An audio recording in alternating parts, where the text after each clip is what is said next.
महाराज जी, तो संत किसको माने? संत कौन? महाराज जी, बाहरी वेशभूषा से देखा जाए तो कौन, और आंतरिक स्थिति से देखा जाए तो कौन महाराज जी? सबसे पहली बात है, तीन का जो विजयी होता है उसे साधु कहते हैं। सब पूरे शास्त्र के हम सार बात बता देते हैं। जो शास्त्रीय भाषा में कहते हैं पुत्रैषणा, वित्तैषणा और लोकैषणा, और शाब्दिक भाषा में कहते हैं कंचन, कामिनी और कीर्ति। जो काम पर विजय प्राप्त किए हैं और जो धन पर विजय प्राप्त किए हैं। धन पर विजय प्राप्त मतलब धन की आशा का त्याग किए हुए हैं, और जो मान कीर्ति का त्याग किए हुए, उसे ही महात्मा कहते हैं, उसे ही महापुरुष कहते हैं। जो मदन, मद, मोह, मत्सर, इन पर विजय प्राप्त। आंतरिक स्थिति का ही बाहर प्रकाश होता है, यह बात समझ लो। घर में दीपक जलेगा तो खिड़की से बाहर से रोशनी पता चल जाएगी अंधेरा है कि प्रकाश है। व्यवहार में पता चल जाएगा। ड्रामेबाजी का व्यवहार अलग होता है, समझ रहे हो। अगर हम रुपया लेंगे ना तो तुम्हारे दिमाग नहीं बदल सकते, ध्यान रखना। और जिस दिन हम पैसा लेने लगेंगे उस दिन ये सब नहीं चलेगा जो आज देख रहे हो आप। ये आज इसीलिए है बिल्कुल प्योर शुद्ध का, कोई भी मिलावट। हम आपको हलवा पूड़ी का प्रसाद नहीं दे सकते, हमारी क्षमता नहीं। हम आपको गुलाब जामुन का प्रसाद नहीं दे, हमारे यहाँ प्रसाद नहीं बटता कभी, क्योंकि है ही नहीं। तो बचे क्या?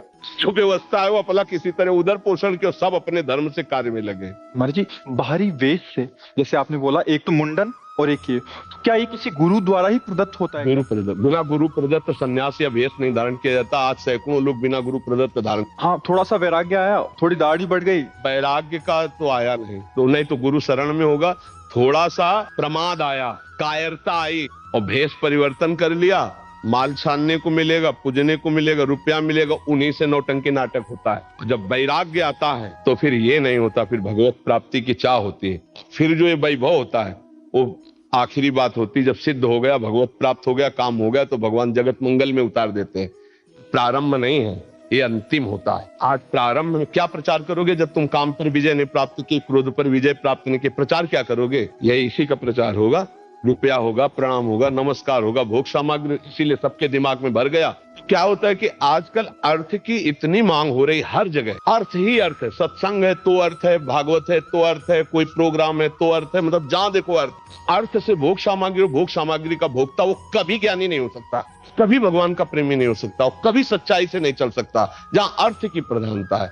अर्थ की प्रधानता, इसीलिए लोगों के दिमाग में बात बैठ गई है कि ये सब धंधा है, क्योंकि इसको धंधा बनाया जा रहा है। तो इसीलिए लोगों को ये लगता है कि ये सब फ्रॉडगिरी है। ये सब भरोसो दृढ़ इन चरणन के रो। कभी भी संत महात्माओं ने अपने वचनों को नहीं बेचा है। ये जीवन की धरोहर है, कल जगत कल्याण के लिए कि बेचने के लिए है। महाराज जी, एक और प्रश्न है। ये तो हो गया एक। महाराज जी, आज देख रहे हैं कि कोई भी किसी को भी बाबा जी बोलता रहता है। वो पैंट शर्ट डाला है, वो कुर्ता पजामा डाला है, हाँ, क्या है कि हो गए। उनकी मर्यादाओं को तो जानते नहीं है। संत किसी के आगे भी लगा है। हमारे यहाँ दिखाई देता है, कभी पैंट शर्ट में होते हो, कभी पूरे संत भगवा ऐसे धारण किए होते। ये सब नौटंकी नाटक संतों में नहीं होता प्रभु। एक गुरु मर्यादा होती है। जो गुरु ने लंगोटी लगा दी, जो गुरु ने भेष दिया, वो आजीवन उसको निर्वाह किया जाता। संत उसमें लंगोटी धारण करेगा? अरे बिना लंगोटी का कॉपी नवंता खलु भाग्यवंता, संत की स्थिति ऐसे। अच्छा, गृहस्थ में जो संत होते हैं वो अपनी मर्यादा से रहते हैं। पैजामा कुर्ता पहने, कंठी है, तिलक है, नाम जप है, वो अपनी मर्यादा से रहते हैं। तो जो मर्यादा आचार्य परंपरा से बनी उसका त्याग किए हुए जानते ही नहीं। एक हितधाम में लाल कपड़ा पहने हुए थे, तो उन्होंने प्रश्न किया, तो जब उन पर दृष्टि गई तो स्थिति कुछ थी नहीं। तो हमने कहा प्रश्न बहुत ऊंचाई कर रहे हो, कहां से सन्यास लिया है? बोले कैसे नहीं, अपने मन से पहन लिया। तो अब क्या होता है कि भेष बनाने में कोई ज्यादा देर तो लगती नहीं। नीचे लाल पहन लो, ऊपर लाल पहन लो, नीचे पीला पहन लो, ऊपर पीला पहन लो, और जैसा मनावे वैसा तिलक लगा लो। कोई जानने वाला तो है नहीं कि आपके संप्रदाय का तिलक लगाएं, आप किस आचार्य से जुड़े हुए हैं। अब वो क्या है, वो जो कार्य करेंगे वो संसारिक कार्य करेंगे, और बेइज्जती होगी संतों की। ये देखो, ये अमुक बाबा, अब वो पैजामा कुर्ता पहने अमुक संत। यार, संत किसके आगे लगता है? आचार्य परंपरा से जुड़े हुए, वैराग्य दीक्षा लिए हुए, उनके आगे संत लगता था। भाई, ऐसे आचार्य, शास्त्री या ऐसे पदों से हम सम्मानित सबको किया गया, लेकिन संत शब्द लगा है आचार्य परंपरा से जो संत हैं। आज पैजामा कुर्ता पहने संत, पैंट शर्ट पहने संत, उल्टा सीधा बोल रहे हैं, बोले संत। अब लोगों की क्या समझ में आ गया? ये सब नौटंकी। ऐसा नहीं है, संत है, भगवान का मार्ग है, सच्चा भगवान का मार्ग है, पर वो बिना भगवान की कृपा के संतों का दर्शन या सानिध्य नहीं। पांच संगत तो दुर्लभ हो, भगवान की कृपा आज बहुतायत है। बहुतायत सच्ची मानिए, ऐसी बहुतायत है कि जिसको जानना बड़ा कठिन। तो ये बात समझो कि अर्थ की प्रधानता, भोग की प्रधानता, मान सम्मान की प्रधानता, ये साधुता नहीं रहने देती, ये नाटक में उतार देती है। भगवान की कृपा से साधुता और संतों का मिलना बहुत कठिन है। आज जो संत हैं आप उन्हें पहचान भी नहीं सकते, ऐसे रह रहे हैं। ऐसे वृंदावन में, ब्रज में हजारों ऐसे संत हैं जिनको आप मानोगे ही नहीं कि संत हैं। साधारण कपड़ा पहने, कमंडल लिए, रोटी मांगे, खाए, छुप के भजन कर रहे हैं, कौन जान पा रहा है। तो अगर हम धन का महत्व रखेंगे, भोगों का महत्व रखेंगे, तो साधुता का मतलब क्या है? घर का को त्यागा था। गोस्वामी जी ने दो प्रकार के संत बताए। एक संत बताए जो भोग ऐश्वर्य को भगवान के लिए त्याग कर भजन मार्ग में चलते हैं, और एक नारी मुई घर संपत्ति नासी मूड मुड़ाए भय सन्यासी, गोस्वामी जी ने लिखा है। बहुत कठिन है साधुता का मार्ग और बहुत कठिन है संतों का दर्शन। ये भी बात समझ लो। भगवान की कृपा है तो साधु समागम मिल रहा है, और जितने दिन है उतने दिन ही मिल रहा है। ये बाजार है, उठ जाएगी, ज्यादा दिन नहीं रहेगी। पकड़ना है तो पकड़ ले, तो गाड़ी छूट जाएगी। महाराज जी, दो शब्दों में एक अंतिम इसका करेंगे। महाराज जी, हमारी श्रद्धा ना हो जाए, इस वाक्य को पकड़ के कोई सच्चे संत पे भी ऐसा आरोप या ऐसी भावना कर सकता है, उसके लिए एक साधारण जो भक्ति मार्ग से विलग भी है, जुड़ा है, वो कैसे निर्णय ले? देखो, संत की सबसे पहली पहचान है, हम जिसके पास बैठे, पहला काम हमारे हृदय में शीतलता आने लगेगी या जलन पैदा होगी। दो काम। अगर आप पापाचरण किए हो तो आपके अंदर जलन पैदा हो जाएगी, लगेगा मैंने बहुत बुरा किया, अब नहीं करूंगा। उसके पास बैठते ही, उसके वचन सुनते ही आपके अंदर खलबली पैदा हो जाएगी, यार बहुत गलती हुई, अब कसम खाता हूं ऐसा नहीं करूं। दूसरी बात, अगर थोड़ा भी साधन भजन शुरू है तो आपको ऐसा लगेगा, मैं देख तो पहली बार रहा हूं लेकिन ऐसा लग रहा है मैं इनसे बहुत बार मिल चुका हूं। ऐसा लगता है कोई अपने हैं, ऐसा लगता है कि मेरे अपने हैं, ऐसा वहां कोई संशय, कोई प्रश्नवाचक चिन्ह खड़ा ही नहीं हो सकता। जैसे सूर्य के सामने अंधेरा नहीं टिक सकता, ऐसे संत के सामने प्रश्नवाचक चिन्ह नहीं खड़ा हो सकता। कोई छल है क्या, कोई कपट है क्या, ऐसा आएगा ही नहीं।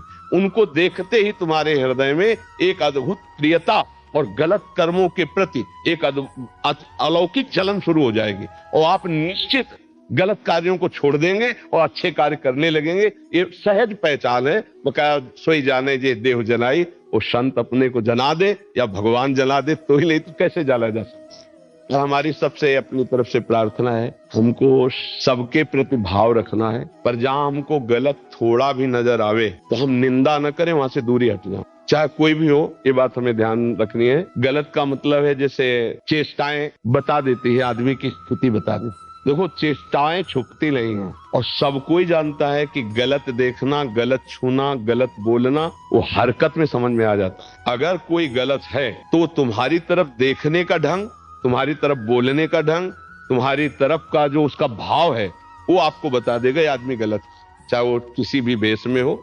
दूरी बना लेनी चाहिए। दूसरी बात, जिसके प्रवचन के बाद कुछ लेने की बात कह दी जाए तो समझ लेना कि यहाँ भगवान के भरोसे का खेल नहीं है, यहाँ कुछ और खेल है, हट जाना चाहिए। तीसरी बात, जो मिलते ही आपको अपना बनाने की कोशिश करे, जो आपको अपना बनाने की, वहां कभी मत फंसो। ये भी सूत्र समझ लो।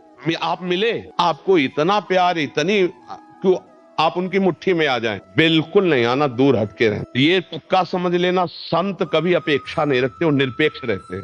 आप उनके जितने प्यार में झुकेंगे वो उतने आपसे निरपेक्ष होते चले जाएंगे। संत की पहचान होती है। अगर वो लौट करके आपकी तरफ प्यार दृष्टि से देख लिए तो आप निहाल हो जाओगे, जो निरपेक्ष संत है। और जो आपको पहली बार में ही आकर्षित करके अपना बनाने की कोशिश करें तो ये समझ लेना चाहिए कि यहाँ निरपेक्षता नहीं है, तो भगवान का भरोसा नहीं। ये कुछ हमसे चाह रहे हैं, और जो हमसे चाह रहे हैं तो हमारी चाहपूर्ति इनसे हो ही नहीं सकती। ये कुछ ऐसी बातें हैं पॉइंट की जिनको समझना चाहिए। अच्छा, जिस सत्संग में जाने के लिए, अध्यात्म सुनने के लिए पैसा लगे, उसमें तो कभी जाना ही नहीं, क्योंकि उसमें लाभ होगा ही नहीं आपको, क्योंकि अर्थ दे करके भगवान की चर्चा का लाभ नहीं मिल पाएगा। अध्यात्म कभी पैसे से नहीं बिकता, और पैसे से कभी अध्यात्म को खरीदा नहीं जा सकता।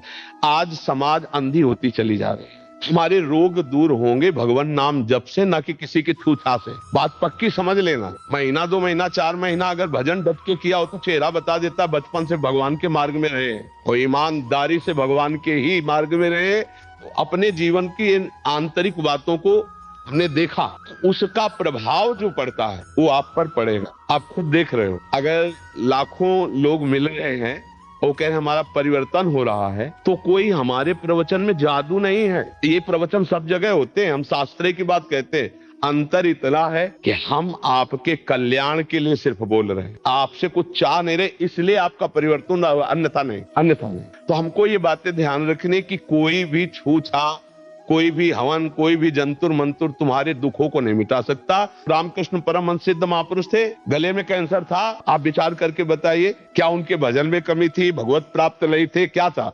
और आज तुम भरोसा करते हो छूछा का कि तुम किसी के पास चले गए, वो तुम्हें जंतुर दे देगा, तुम्हारे ऊपर हाथ फेर देगा, जाओ आशीर्वाद ठीक हो। क्या काहे को फंस रहे हो? नाम जप से सब ठीक हो जाए। नाम संकीर्तनम यस्य सर्व पाप प्रणाशनम।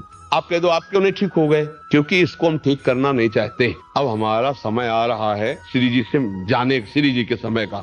अब इसका जो काम चल रहा है, वो प्रोसेस चल रहा है। जय दिन उनको जिलाना, तय दिन जिलाना, हमें श्री जी के पास जाना। इसको रख के हम क्या करेंगे? हमारी गाड़ी का काम था घर तक पहुंचा देना, गाड़ी घर तक पहुंच गई है, अब दरवाजे पर धुआं दे रही, अब आग लगे तो क्या? इस गाड़ी की हमें जरूरत नहीं, आप लोगों की सेवा के लिए श्री जी से रखे हुए हैं। आज देखो एकदम घर जैसी वार्ता हुई, उतर के को व्यर्थ मत जाने देना। नाम जप करो और ढोंग और पाखंड से बचो।